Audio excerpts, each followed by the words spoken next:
require a lot less energy overall, and that's what LEED really helps people focus on.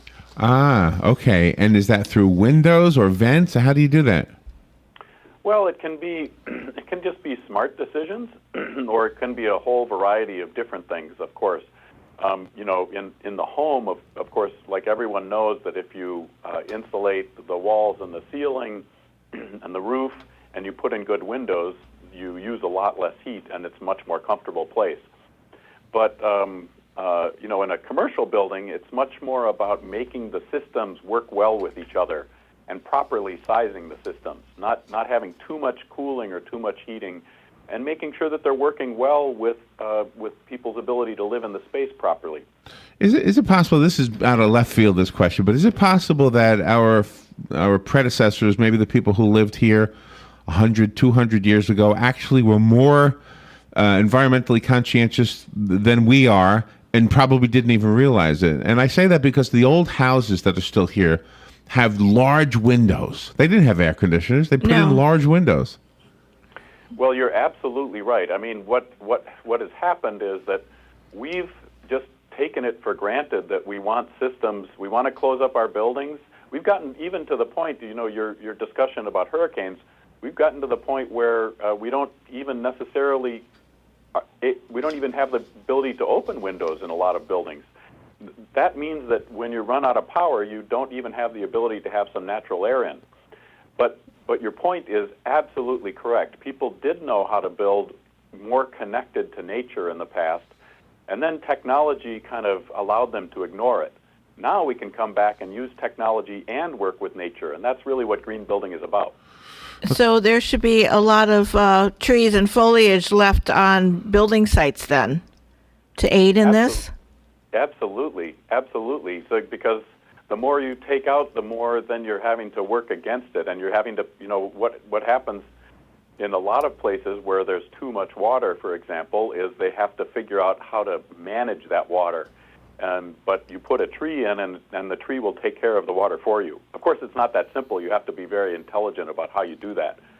But it shouldn't just be a default setting that we always tear everything out and then figure out how to retain the water that's on the site.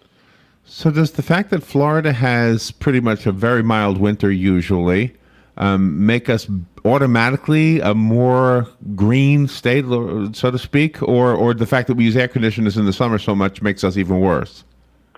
Well, it's interesting because, you know, in the north, like this is one thing that's changed in the code quite a bit. In the north, everybody insulates their home significantly because they know they're going to have to heat it. But a lot of the houses in the south weren't built to be cooled, so they aren't insulated well, and then people cool them, and they have very high energy use. What that means is it's a good thing to insulate homes if you live there, because you'll save a lot of money on your electric bill. Oh, yeah. A real quick story. My mom had her attic re-insulated, and it really did show up in the electric bill. I mean, it made a big difference. And it was blown in. It would look like chopped up newspaper is what it looked like. Yeah, that's cellulose. It's recycled content. So let's see. One of my questions for you is, what are some of the LEED buildings in our area? Does that mean specifically here, or are you going to talk about the whole state? You know, I was really just going to talk about the whole state. You have more than 17 million square feet of certified space, which is very impressive. Oh, really? Can you name a building? Maybe I've been to one. Is the Capitol building one of them? I've been there.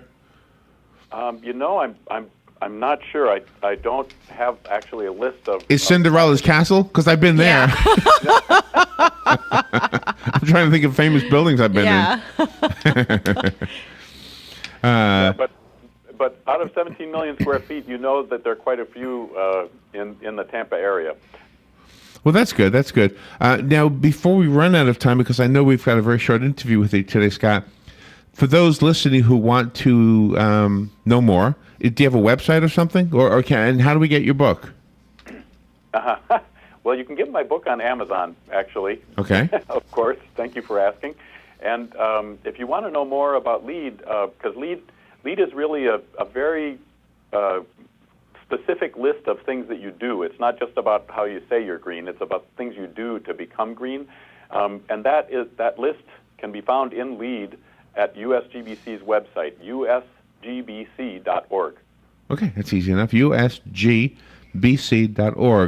And then we can learn out things we can do, maybe small things as well as big things to be more Yes, there's almost nothing that you can do that's too small. The one thing we know for sure about doing anything with the environment is everything matters, and you can do anything, and it does. You don't have to be an expert. Are we as a country doing pretty good in this regard? We're improving, but we have quite a ways to go. Okay.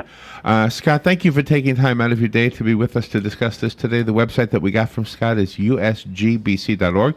His book on Amazon is called An Integrative Design Guide to Green Building. Scott, it's an honor to be able to say you were on our show. Thank you for doing that. Thank you very much, Larry and Robin. Nice to be here. Thanks. Great interview. We'll take a little break and we'll be right back.